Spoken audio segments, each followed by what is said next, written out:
एक 1.5 साल के बच्चे में सांस की नली में सुपारी डाल के, और वो सुपारी उसके बड़े भाई ने डाल दी थी, जो कि 1.5 साल बाद प्रेजेंट किया। आप समझिए कि पैदा होने के बाद ही ऑलमोस्ट। और उस बच्चे में ये पूरा ब्रोंकियल स्टेनोसिस हो चुका था, मतलब सांस की नली बिल्कुल सिकुड़ के हमारा फेफड़ा भी सिकुड़ चुका था। ऐसे मतलब कॉम्प्लिकेटेड केसेस भी आते हैं जो कि ठीक हो जाते हैं।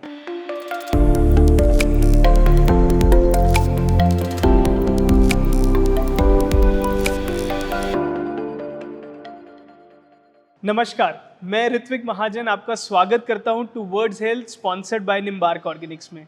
इस शो के माध्यम से हम आप तक लेके आते हैं एक्सपर्ट पैनल ऑफ डॉक्टर्स जो कि आपको मदद करते हैं लेने में right health decision at the right time.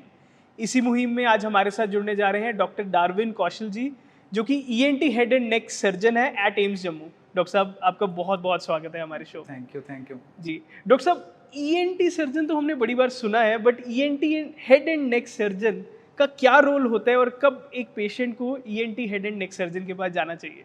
Basically अगर हम देखें, जैसे हमारा ENT डोमेन है, तो ENT में एडिशनल अगर आप देखें ईयर नोज थ्रोट, बहुत सारे लोगों को सिर्फ ईयर नोज थ्रोट पता है, बट एक जो हिडन इसका डोमेन है बहुत important, that is head and neck surgery, जैसे thyroid surgery, parotid surgery, oral cancers.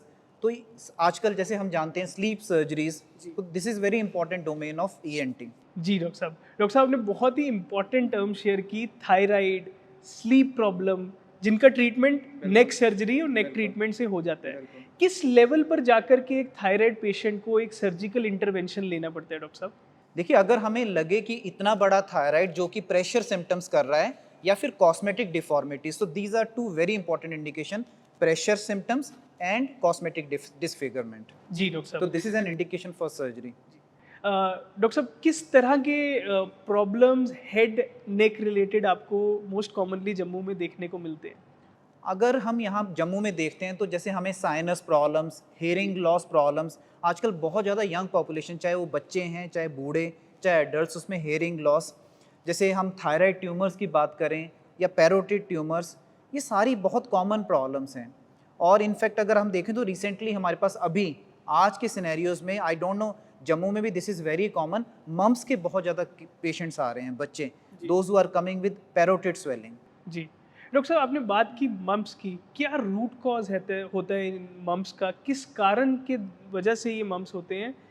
इसका डिटेक्शन कैसे किया जाता है और क्या ट्रीटमेंट फॉलो करना पड़ता है? देखिए, आजकल जो हम मम्स वाले केसेस देख रहे हैं, अभी तक हम भी इसका एग्जैक्ट एटियोलॉजी पता नहीं कर पाए, but most likely this is related to some viral pathology, because this is happening in, मतलब पोस्ट कोविड टाइम में हो रहा है। और आपको पता है पोस्ट कोविड टाइम के बाद काफ़ी कुछ ऐसी हिडन बीमारियां आई हैं जिनका हमें एग्जैक्ट कारण पता नहीं चल पाया है। बट मेरा जनता को ये संदेश भी रहेगा कि जो पैरोटिड ग्लैंड की स्वेलिंग है, this is very closely related with dehydration. तो आप खूब सारा पानी पीजिए, नींबू पानी पीजिए, मतलब जिसको हम इनडायरेक्टली विटामिन C का सोर्स भी बोलते हैं। सो मेरे को लगता है कि अगर आप अच्छा हाइड्रेशन मेंटेन करेंगे तो you can definitely avoid this mumps. जी डॉक्टर साहब, आपने मम्स की बात की, अभी हाल में बॉलीवुड की एक मूवी आई थी ककुड़ा करके, जिसमें जो ऐसे माइथोलॉजी क्रिएट किया गया कि कोई भूत प्रेत आ जाता है और उसके श्राप की वजह से मम्स हो जाते हैं, और एक्चुअली में वो एक वायरल डिजीज़ है जिससे काफ़ी लोगों की मृत्यु होती है। तो ये अंधविश्वास में जो फंसते हैं यूजुअली, जो देखा जाता है ऐसे मम्स हो जाने पर, इसका क्या साइड इफेक्ट रहता है आपके लॉन्ग टर्म ट्रीटमेंट में, और किस ऐसे कॉम्प्लेक्स केसेस को आप कैसे हैंडल करते हैं? देखिए, मेरे को ऐसा लगता है, मैं जनता को भी संदेश देना चाहूँगा कि ये जो अंधविश्वास in every field is very dangerous. मैं एग्जांपल देता हूँ आपको ओरल कैंसर का। अगर हम मुंह के cancer, head and neck cancer की बात करें, तो बहुत सारे हमारे मरीज प्राइमरी स्थिति में, मतलब फर्स्ट स्टेज में पूरा क्योरेबल हैं, बट वो क्या करते हैं, अंधविश्वास के चलते कोई लेप लगा लिया, कोई दवाई खा ली, and finally they present to hospital in final stage. और उस टाइम फिर मरीज का इलाज करने लायक स्थिति नहीं रहती। तो कृपया करके अंधविश्वास से बचिए और एक वैलिडेटेड इलाज करवाइए। जी डॉक्टर साहब, आपने ओरल कैंसर की बात की, बहुत अवेयरनेस की जा रही है ओरल कैंसर पे। क्या रीज़न है हमारे देश में ओरल कैंसर, थ्रोट कैंसर का बढ़ने का इतनी तादाद में? अगर मैं कारणों की बात करूं तो टोबैको, स्मोकिंग, अल्कोहल, इनफैक्ट अगर आज की डेट में हम बात करते हैं तो जंक फूड, जिसको हम बोल सकते हैं कि junk food in the sense की smoked food, which is very rich source of polycyclic hydrocarbons and nitrosamines, जिससे इस ओरल कैंसर या in fact any head and neck cancer का खतरा ज़्यादा बढ़ जाता है। तो हमारी डाइट कहीं ना कहीं देखिए रिस्पॉन्सिबल है। और एक मैं यूनिक चीज़ और बताऊं कि अभी एक बहुत स्पेक्ट्रम उभर के आ रहा है, that is oral cancer due to human papilloma virus. तो वायरस और इनफैक्ट ये लोग क्या हैं, ये बहुत जल्दी भी प्रेजेंट करते हैं, मतलब young patients coming with advance stages of cancer. Doctor साहब, इस कैंसर के शुरुआती लक्षण क्या हैं? किस तरह के लक्षण देखने पे एक पेशेंट को जागरूक होकर एक हेड एंड नेक सर्जन के पास जाना चाहिए? देखिए, जनता के लिए अगर मैं बताऊं तो ओरल या हेड एंड नेक कैंसर के अगर हम लक्षण देखें तो कोई भी मुंह में छाला जो तकरीबन 2 हफ्ते तक ठीक ना हो, अदरवाइज हमें मुंह में छाले तो पड़ते ही रहते हैं बट जनरली वो 5-10 दिन में ठीक हो जाते हैं, तो 2 हफ्ते तक ठीक ना होना। उसके अलावा आवाज़ का खराब होना, हॉर्सनेस ऑफ वॉइस। नंबर 3, गले में गांठें, खूब सारी गांठें बनना जिनको कि हम एक्सप्लेन ना कर पाएँ due to some other reason, या फिर कोई निगलने में दिक्कत। तो ये कुछ इंपॉर्टेंट लक्षण है जिससे हम, या कोई छाला जैसे कहीं भी, चाहे चमड़ी पे कोई छाला जो कि हील ना करे, तो ये कुछ एक लक्षण है जिससे हम कैंसर को जल्दी पता लगा सकते हैं। डॉक्टर साहब, आपने बात की कि ये जो कैंसर है ये लास्ट स्टेज तक ना पहुंचे, कि सर्जरी की नौबत ना आए, क्या ऐसा ट्रीटमेंट फॉलो करना चाहिए और क्या डिसीजंस लेने चाहिए एक पेशेंट को ये शुरुआती लक्षण देखने पर?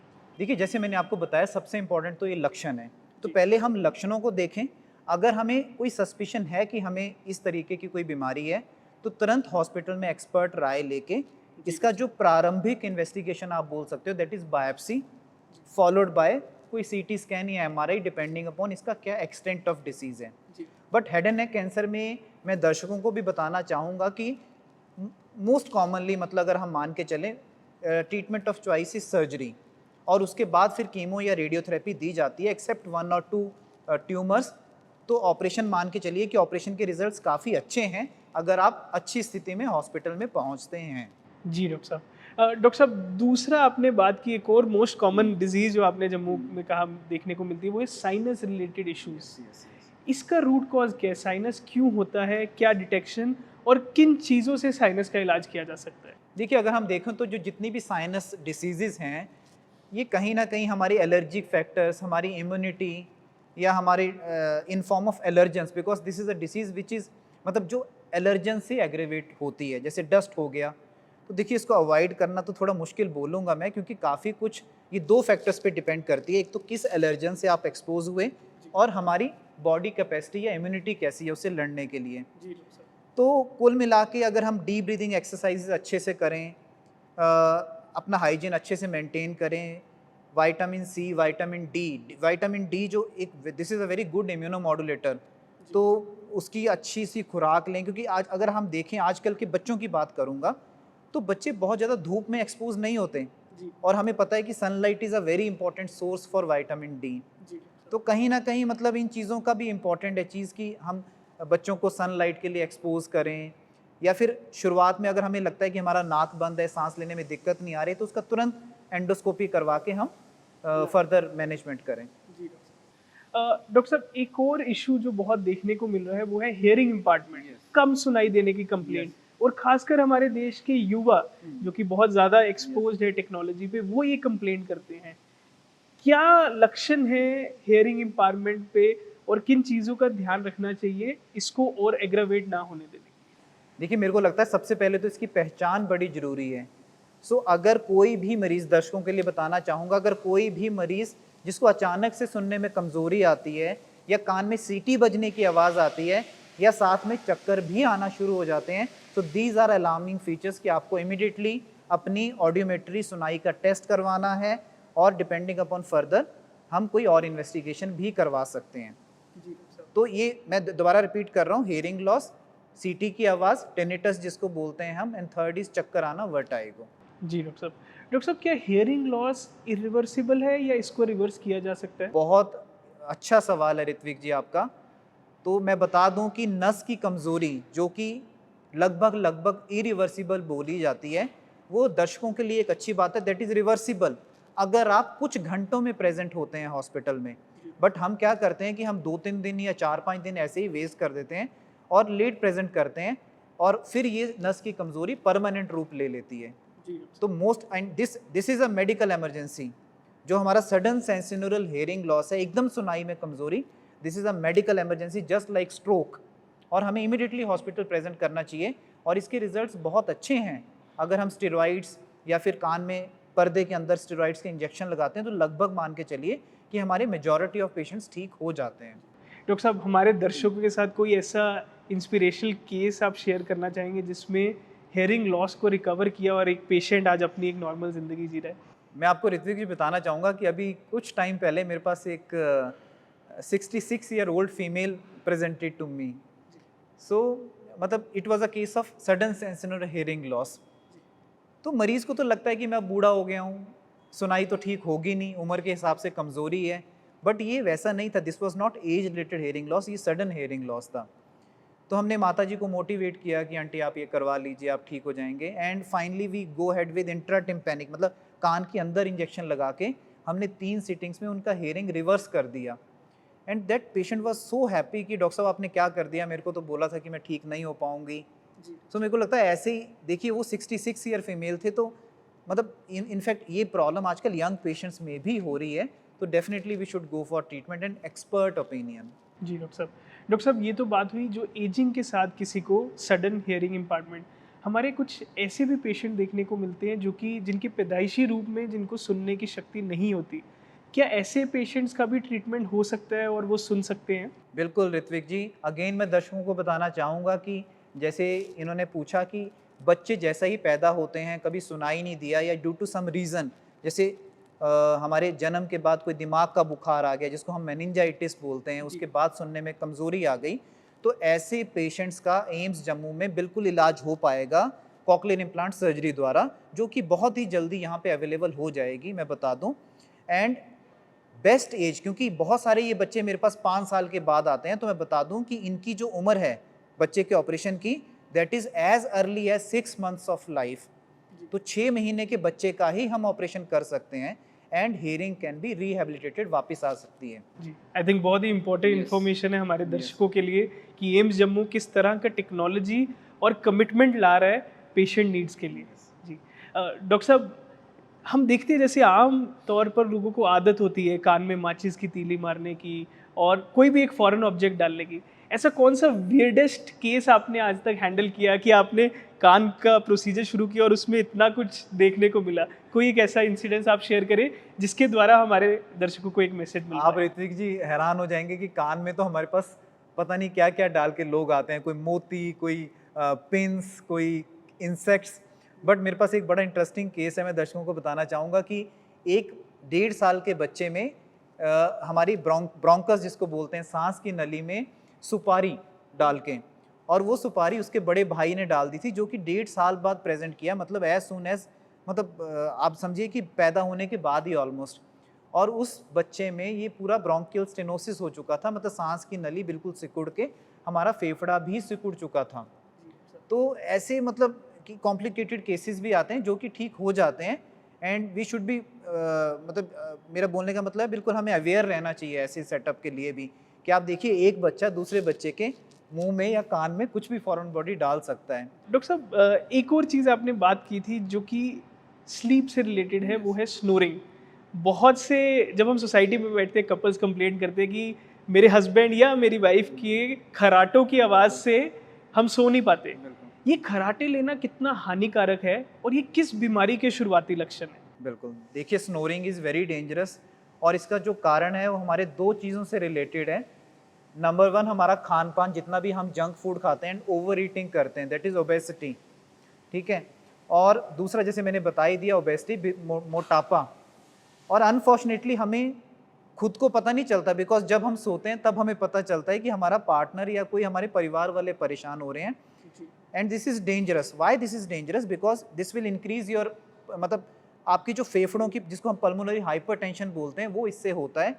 आपके दिल पे जोर पड़ता है ब्लड सर्कुलेट करने में, and this is dangerous, definitely this is dangerous. और हमें इसके उपाय करने चाहिए। In fact not only by improving our diet, हमें मतलब वेट लॉस करके, या आजकल हमारे पास इनकी स्लीप सर्जरीज भी अवेलेबल हैं जो हम कर सकते हैं, एंड अपनी लाइफ को हम अच्छा बना सकते हैं। जी, आपने डॉक्टर साहब स्लीप सर्जरीज़ की बात की। स्लीप सर्जरी से जुड़ी एक बीमारी जिसके बारे में आजकल बहुत सुनने को मिल रहा है, अभी रिसेंटली यूजुअली जो नाइट शिफ्ट करते हैं उनमें ये बहुत पाया जाता है, वो है स्लीप एपनिया। ये स्लीप एपनिया क्या बीमारी है? इसका डायग्नोस्टिक कैसे किया जाता है और क्या इसका ट्रीटमेंट है या नहीं? देखिए स्लीप एपनिया ऐसा है कि हम रात को अच्छे से नहीं सो पा रहे जी। और दिन में हमें नींद आ रही है, और हो क्या रहा है कि रात में जब हम सो नहीं पा रहे हैं तो सडनली हमें सांस नहीं आ रहा है, जिसकी वजह से सो नहीं पा रहे हैं, तो अचानक से सोते सोते हमें there is a hunger for oxygen या एयर, तो हम एकदम से उठेंगे, जी। है ना, झटका लग के उठते हैं, तो दैट इज स्लीप एपनिया। मतलब दर्शकों के लिए बताना चाहूँगा कि एकदम से नींद का खराब होना and sudden hunger for air, तो दिस इज स्लीप एपनिया। जी, डॉक्टर साहब इसका ट्रीटमेंट और डायग्नोस्टिक कैसे किया जाता है? डायग्नोस्टिक में बता दें कि सबसे पहले तो दर्शकों के लिए हम देखते हैं कि जैसे हमारा ये सांस का रास्ता नाक से जा रहा है, फिर मुंह, फिर हमारे एयरवे है, तो हम देखेंगे कोई नाक की हड्डी टेढ़ी तो नहीं है, या हमारा पैलेट जो है और टॉन्सिल्स एंड टॉन्सिलर एनलार्जमेंट तो नहीं है, जैसे छोटे बच्चों में it is very common adenoid and tonsils. उसके बाद हम देखते हैं कि हमारा बेस ऑफ ट्रंक जो हमारी जीभ है उसका पिछला हिस्सा बहुत बड़ा तो नहीं है, या फिर लैरिंग्स में हमारी बहुत ज़्यादा फ्लैबी वॉल्स तो नहीं है, लूज। सो बेसिकली हम इसके लिए एक आप बोल सकते हो ड्रग इंड्यूस स्लीप एंडोस्कोपी करते हैं, जिसको डाइस बोला जाता है, जी। तो उससे हमें पता चलता है, और उसके बाद then we proceed for radiological investigations. जी डॉक्टर साहब। डॉक्टर साहब ये जो इन्वेस्टिगेशंस की बात की, उसके बाद क्या मेडिसिनल ट्रीटमेंट चलता है या इसका ट्रीटमेंट एक सर्जरी से ही हो सकता है? आप मान के चलिए कि हम फर्स्ट स्टेज में तो we go for exercises, diet control, so that is very important. अगर ये दोनों चीज़ें आदमी कर लेता है तो काफ़ी मरीज़ हमारे ठीक हो जाते हैं। बट हाँ, कई बार हमारे पेशेंट्स बोलते हैं कि डॉक्टर साहब मैं अपनी लाइफस्टाइल को नहीं चेंज कर सकता, देयर आर मल्टीपल रीजंस, तो उन वाले पेशेंट्स में कई बार हमें सर्जरी के लिए भी जाना पड़ सकता है, या फिर जिनमें ऐसे चेंजेस आ चुके हैं which are very dangerous for heart या कुछ ऐसी चीज़ों के लिए, तब हमें that is indication for surgery. आपने बात की थी अभी पिछले सवाल में नाक की हड्डी टेढ़ा होने के कारण डीएनएस करके एक प्रॉब्लम, जो कि एक और बहुत बड़ी प्रॉब्लम आमतौर पे देखी जाती है, ये प्रॉब्लम क्या है और इसका ट्रीटमेंट किस तरह से किया जा सकता है? अगर हम देखें तो DNS stands for deviated nasal septum, मतलब हमारे नाक की हड्डी टेढ़ी। अब नॉर्मली अगर हम 10 लोग देखते हैं तो हो सकता है उसमें से 5 लोगों की हड्डी थोड़ी बहुत टेढ़ी हो, it is not strictly in mid line. But अगर हमें कोई सांस में दिक्कत नहीं आती, कोई बार बार साइनोसाइटिस नहीं होती है, तो there is no indication for surgery. So surgery हमें तभी ही करना है दर्शकों, जब हमें बिल्कुल सांस लेने में दिक्कत आ रही है, या बार बार साइनोसाइटिस वाली, मतलब हमारा नाक चलता रहता है, सांस नहीं आता है, सिर में दर्द होती है, या कहीं बार बार खून निकलता है, एपिस्टेक्सिस, सो ये इंडिकेशन है सर्जरी के लिए। बट मान के चलिएगा अगर आपको बहुत ज़्यादा डेविएटेड नेजल सेप्टम है तो सर्जरी करनी पड़ सकती है, जो कि दूरबीन के, मतलब जिसको आप बोलते हैं कि बिना चीरे टांके वाली सर्जरी दूरबीन से ही संभव है। जी डॉक्टर साहब। डॉक्टर साहब सुनने में आया कि ये सर्जरी के बाद भी जो सिम्टम्स है वो रिवर्स होने के चांसेस होते हैं, तो कितनी सक्सेसफुल रहती है ये सर्जरी? देखिए अगर हम DNS की बात करें तो डेविएटेड नेजल सेप्टम के तो सक्सेस रेट्स आर ऑलमोस्ट 100% बोलूँगा मैं। हाँ, उसको हम कई बार कोरिलेट करते हैं साइनोसाइटिस के साथ, तो साइनोसाइटिस बार बार होने का चांस रहता है, बट जो नाक की हड्डी है वो अगर सीधी कर दी तो मान के चलिए वो सीधी हो जाएगी, प्रोवाइडेड आप एक्सपर्ट सर्जन से सर्जरी करवाएं, है ना, that is an I would say कि वो अलग है एक सिनेरियो। आपने बात की सर्जरी, कोई एक ऐसा केस आप हमारे साथ शेयर करें जो कि हमारे दर्शकों के लिए भी एक पॉजिटिव होप जगाए डीएनएस की सर्जरी के लिए, कि जिसमें एक पेशेंट जिसका पूरा ऑब्स्ट्रक्शन था एंड थ्रू सर्जरी उसका हीलिंग हुआ? देखिए DNS तो नहीं, बट मैं आपको बताना चाहूँगा DNS तो this is very common surgery, but हमारे पास एक बच्चा था जिसका नाक का पिछला हिस्सा ही नहीं था, जिसको हम कोएनल एट्रीजिया बोलते हैं। ये मतलब हमारा नाक और मुंह में वो जो हमारा डक्ट है, ये नेजल कैविटी, वो बन ही नहीं पाई, वो पाइप नहीं थी, तो मतलब that is a sort of this wonder surgery, because बच्चा सांस नहीं ले पा रहा है, ठीक है, माउथ ब्रीदिंग कर रहा है, तो that is really rewarding surgery. But हाँ, हम DNS में भी जैसे आपने बताया, कई बार हमारे पास कुछ आर्मी के लिए क्लियरेंस के लिए लोग आते हैं, या फिर नाक की हड्डी बहुत टेढ़ी है, तो कहीं ना कहीं मैं देखता हूँ कि उनकी तो ज़िंदगी ही चेंज हो जाती है, कोई नौकरी नहीं लग पा रहा है, कोई सांस नहीं ले पा रहा है, so these are really very rewarding surgeries. Doctor साहब कोई एक फ़नी इंसिडेंस अपने पेशेंट के साथ मेमोरी आपकी हो जो आप हमारे दर्शकों के साथ शेयर करें? देखिए मतलब मैं I am not very funny पर ठीक है, मतलब मेरे को ये लगता है, मतलब to be very frank for me, हमारे पेशेंट्स अगर खुश होते हैं तो that is a happiest moment for us. और मैं एक, मेरा जो पैशन है that is for head and neck surgeries, जैसे कैंसर की सर्जरीज या थायराइड, पैरोटिड, और बच्चों की सर्जरीज, पेडियाट्रिक ऑटोलैरिंगोलॉजी। सो जब भी मेरा मरीज़ खुश होता है तो मतलब उससे ज़्यादा खुशी मेरे लिए और कुछ नहीं है। जी डॉक्टर साहब। मैं बताऊँ, डॉक्टर साहब आपने बात की कि आपका पैशन है हेड एंड नेक सर्जरी। मैं अपने दर्शकों को बताना चाहूँगा ये पैशन कब आपको रियलाइज़ हुआ कि हेड एंड नेक एक ऐसी जगह है जहाँ पर आपको स्पेशलाइज करना है इतनी स्ट्रीम्स होने के बावजूद? देखिए मेरा पैशन ये बना, मतलब I am really motivated from my mentor doctor Alok Thakkar. He was, मतलब sir was head of department presently at AIIMS New Delhi. तो मतलब उनसे वो करते थे सर्जरीज, फिर हमें भी शौक पड़ गया, हमें भी लगता था, और हमें लगता है कि बड़ी बड़ी सर्जरीज हैं ये। तो बस ऐसे ही आप समझिए कि उनसे देखा और सीख गए और करना शुरू किया। ठीक है, उसके बाद मैं पीजीआई चंडीगढ़ था, वहाँ पे भी फिर मेरा यही पैशन रहा। जी तो कुल मिला के अपॉर्चुनिटीज़ मिली और वो पैशन के रूप में आ गया। आपने बात की थी दूरबीन से सर्जरी करने की, किस तरह की नई टेक्नोलॉजीज हमें देखने को मिल रही है हेड नेक और ईएनटी में? देखिए ऋत्विक जी, मैं सारे दर्शकों को बताना चाहूँगा कि ईएनटी जो फील्ड है, this has change over last 5 to 10 years. अभी इतनी सारी हम दूरबीन की सर्जरीज ही करते हैं, और आपको पता है आजकल क्या है, माइक्रो इन्वेजिव सर्जरीज, जैसे रोबोटिक सर्जरीज। जी डॉक्टर साहब। अगर आप कैमरास देखेंगे कि ईएनटी में ऑप्टिक्स का बहुत बड़ा रोल है। तो हमारी मोस्ट ऑफ सर्जरीज ऐसी हैं कि आप सर्जरी यहाँ पे कर रहे हो, देख कैमरे में रहे हो, जैसे लेप्रोस्कोपिक सर्जरीज जनरल सर्जरी में चलती हैं। एंड इनफैक्ट मैं आपको बताऊंगा, जैसे कॉकलियर इम्प्लांट सर्जरी, कान में बात करूं, हम नाक की सर्जरीज करते हैं, स्कल बेस्ड सर्जरीज करते हैं इमेज गाइडेड नेविगेशन सिस्टम के साथ, कि हमें पता लग रहा है कि अगर मैं यहाँ सर्जरी कर रहा हूँ, ये कौन सी हड्डी आने वाली है, ब्रेन कितना अंदर है। सो ये robotics, image guided navigation system, ये कैमरास, इसने पूरी ईएनटी फील्ड चेंज करके रख दी है, मतलब ओवर लास्ट फ्यू ईयर्स। जी डॉक्टर साहब। डॉक्टर साहब, हमारे जो यंग एस्पायरेंट्स है जो ईएनटी में अपना करियर बनाना चाहते हैं, उनके लिए आप क्या मैसेज देना चाहेंगे? किस तरह की तैयारी पे उनको फोकस करना चाहिए?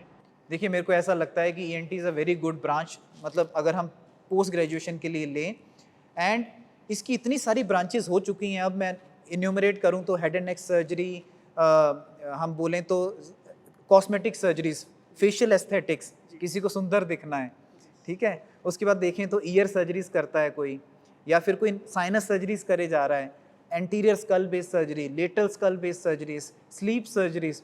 तो this is a very good branch for post graduation, और this has evolved over last 5 to 10 years. You should go for it. जी, एक मैसेज जो आप हमारे दर्शकों को देना चाहें अपनी ईएनटी हेल्थ, हेड एंड नेक को, हेल्थ को अच्छा रखने के लिए? मेरा दर्शकों से निवेदन है, जंक फूड कम से कम खाएं, चाय कॉफ़ी मसालेदार चीज़ों का सेवन कम करें, सुबह उठ के डीप ब्रीदिंग एक्सरसाइजेज करें, योगा प्राणायाम करें, बिकॉज हमारी साइनस डिसीज़ या most of head neck disease हमारे खान पान और हमारी वेंटिलेशन, ऑक्सीजन की कमी, या जैसे जैसे बोल सकते हैं आप, इनसे रिलेटेड है। और जल्दी से जल्दी अगर कोई भी ऐसा लक्षण आपको लगता है तो हॉस्पिटल दिखाइए, एक्सपर्ट ओपिनियन लीजिए। जी डॉक्टर साहब। डॉक्टर साहब, कोई ऐसे टेस्ट जो हमें रेगुलर बेसिस पे कराने चाहिए अपनी हेड एंड नेक हेल्थ को डायग्नोसिस, उसका डायग्नोसिस अच्छे से रखने के लिए? ऐसे टेस्ट तो मैं नहीं मतलब ईएनटी में एज सच ऐसा नहीं है, because most of a time हमारे पेशेंट्स तभी हॉस्पिटल आते हैं जब सिम्टम्स होते हैं।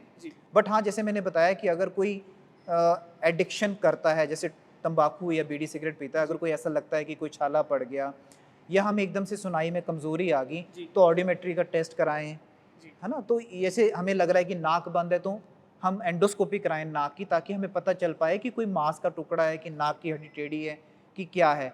तो मतलब कुल मिला के ये नेज़ल एंडोस्कोपी या जैसे ऑडियोमेट्री कान की, ये हमारी प्राइमरी इन्वेस्टिगेशन है जो हम बड़ा इजीली करवा के काफ़ी गंभीर बीमारियों का भी पहले पता लगा सकते हैं। जी डॉक्टर साहब। डॉक्टर साहब, मानसून का सीज़न है, ईएनटी से रिलेटेड बहुत लोगों को, क्योंकि पोलन भी काफ़ी होता है, खासकर एलर्जिक सिम्टम्स बहुत एग्रेवेट करते हैं, मानसून के टाइम किन चीज़ों का ध्यान रखें? अगेन जैसे मैंने बताया कि हम डीप ब्रीदिंग एक्सरसाइजेज करें, हम सवेरे उठ के मतलब अच्छा पानी पिएं, और जंक फूड कम खाएं। तो कुल मिला के ये चीज़ें हैं जो मतलब हमारा इन द सेंस कि एक हेल्दी अगेन मैं ऋत्विक जी बताना चाहता हूँ कि हम धीरे धीरे ना, हमें लगता है कि वो जो पुराने टाइम वाली चीज़ें हैं, नेचर से कनेक्ट होना, नेचर से कनेक्ट होना वो ज़्यादा अच्छी हैं रेदर देन, हम भी नहीं फॉलो कर पाते, but we are trying our best कि हम मरीजों को भी मोटिवेट करें और खुद भी फॉलो करें। डॉक्टर साहब, सोसाइटी में हम देखते हैं एंटी एलर्जी ड्रग को बहुत फ्रीक्वेंटली कंज्यूम किया जाता है, जिसमें कुछ सॉल्ट जैसे लेवोसिट्राजिन, मोंटेलुकास्ट ऐसे सॉल्ट्स का बहुत हाई कंजप्शन है और फ्रीक्वेंसी बहुत ज़्यादा है। क्या ये भी एक ड्रग एब्यूज़ है और इसका कोई साइड इफेक्ट हो सकता है हमारे शरीर पर? बिल्कुल, दर्शकों में बताना चाहूँगा कि जैसे ऋत्विक जी ने बोला, अभी ज़ाइलोमेटाज़ोलिन जो हमारी जिससे नाक खुलता है, ये दवाई बहुत ही मिसयूज ड्रग है। लिवोसेट्रिजिन जो कि हम अक्सर ऐसे ही खाते रहते हैं, this is very misuse drug, because अभी तो स्टडीज़ ऐसी भी आ रही हैं कि ये हमारे मेमोरी चेंजेस भी कर सकता है और अननेसेसरी सिडेशन तो करता ही है। तो प्लीज़ ये वाली दवाइयों का सेवन अनडॉक्यूमेंटेड ना करें, मतलब अनसुपरवाइज ना करें। तो दर्शकों, ये था हमारा इस हफ्ते का health segment towards health, sponsored by Nimbark organics. मैं शुक्रिया अदा करना चाहूँगा डॉक्टर डार्विन का हमारे साथ जुड़ने के लिए और इतने महत्वपूर्ण विषय पे अपनी जानकारी हमारे दर्शकों के साथ साझा करने के लिए। बहुत बहुत शुक्रिया डॉक्टर साहब। Thank you. हम आशा करते हैं कि आप अपना मॉनसून में खास ध्यान रखेंगे और एलर्जिक सिम्टम से दूर रहेंगे। तो जुड़े रहिए और देखते रहिए टुवर्ड्स हेल्थ। अगले हफ्ते फिर मिलेंगे एक और नई हेल्थ अपडेट के साथ।